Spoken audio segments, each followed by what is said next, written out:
os árabes são descendentes de Abraão por meio de Ismael, ou Ismail, como eles falam em árabe. Mas é difícil você mapear quais povos hoje seriam necessariamente árabes. Eu tenho como falar com certeza quem é.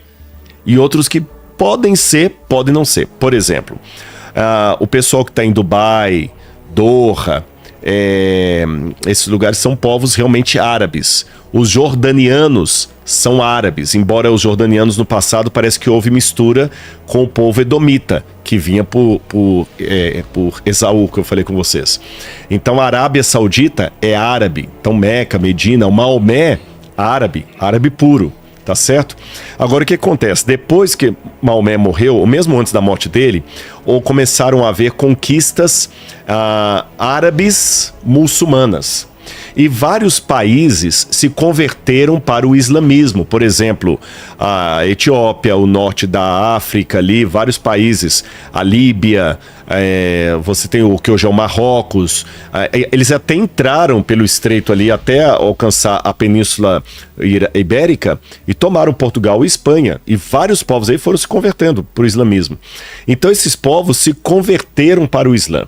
E uma vez que se converteram para o Islã, alguns deles, não todos, passaram a adotar a língua árabe.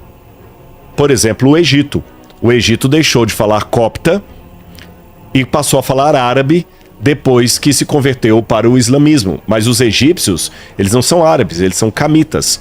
O árabe é de tronco semita, filho de Sem, o filho de Noé.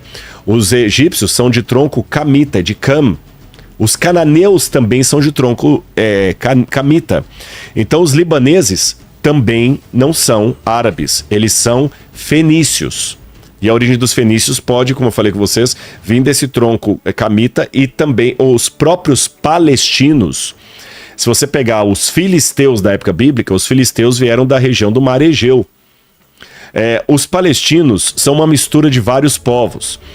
Fizeram um exame de DNA e percebem que os palestinos têm sangue cananeu, tem sangue da África subsaariana, tem sangue árabe também entre os palestinos. Então hoje é difícil você precisar. Você sabe, a Aline que veio aqui, a Aline fez uma coisa de DNA, deu eu não lembro de qual, mas eu sei que deu gente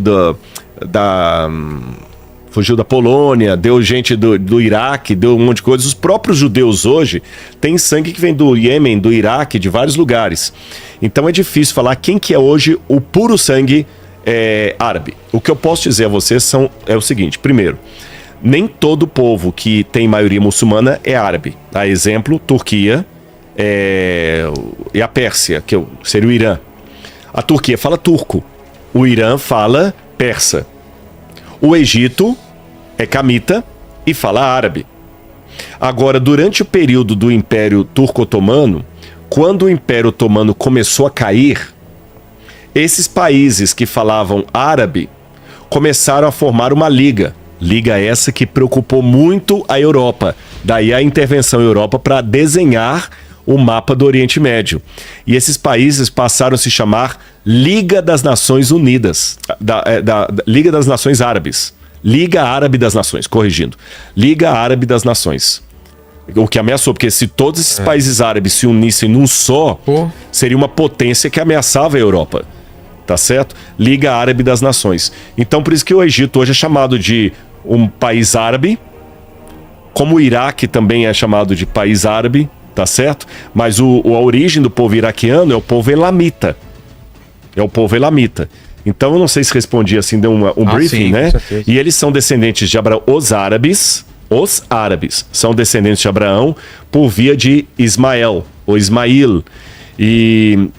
Mas tem uma ligação também com o Egito, por que razão? A mãe de Ismael, Agar, era egípcia. Então Ismael tem uma liga ali. E quando o José do Egito é vendido pelos irmãos, ele é vendido para uma caravana de ismaelitas que estão indo para o Egito. Entendi.